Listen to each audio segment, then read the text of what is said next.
যখন ঝাড়গ্রামে প্রথম এসেছিলাম তখন জানতাম যে এখানে হচ্ছে থার্ড ইয়ারে only hostel, first year second ইয়ারে হস্টেল নেই। তো বাইরে যখন ছিলাম মেসে তখন তো বেশ ভালো লাগতো, রবিবারগুলোতে বেরোতে পারতাম, এমনিতেও কিছু প্রয়োজন হলে বেরোতে পারতাম। কিন্তু হস্টেল আসার আগে মানে সেকেন্ড ইয়ারের শেষে মনে হচ্ছিলো যে না, হস্টেল যাবোই না, একদমই যাবো না, ম্যাডাম যাই বলুক যাই করুক। কিন্তু শেষমেশ সবাই আমরা হস্টেলে এসেছি, একজন আসেনি, বাকি সবাই এসছে।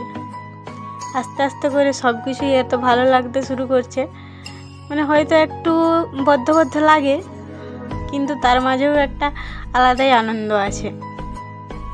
সব কিছুর মধ্যে একটা আলাদাই আনন্দ আছে। এই যে ছোটাছুটি সবসময় ছুটছে, এটার মধ্যেও একটা আনন্দ আছে, অন্য রকমের রেস আছে, যেটার মধ্যে কাজ করার একটা আলাদা সাহস আছে। তারপর হচ্ছে একটা আলাদা মন হয় যে হ্যাঁ আমি কাজগুলো করি, নিজের একটা ডেডিকেশন আছে না যে হ্যাঁ এত দিনের মধ্যে শেষ করব। এরকমটা সত্যিই মানে অনেকটাই বড় পাওয়া। হয়তো দেরিতে ঘুম থেকে উঠি সবাই, কিন্তু দেরিতে ঘুম থেকে উঠলেও কিছুজন তো আছে যারা পড়াশোনা করে, তো তারা আর কি পড়তে পারে।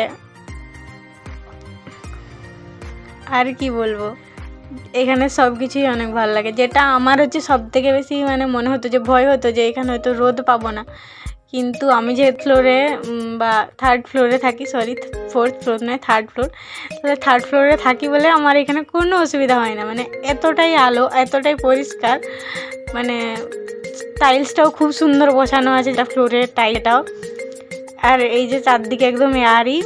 সত্যি অনেক, সব থেকে বেশি যেটা আমার ভালো লাগে সেটা হচ্ছে আমি অনেকগুলো গাছ লাগাতে পেরেছি এখানে, তাই জন্য সত্যি আমার খুব ভালো লাগে। আর যাও একটা কথাই বলবো যে অনেক মিস করব, রুটিনটা মিস করব, অন্য কিচ্ছু মিস করি আর না করি, রুটিনটা খুব মিস করব। আর এই যে সব কিছুর অ্যাভেলেবিলিটি, ওটাও খুব মিস করব। Thank you anti.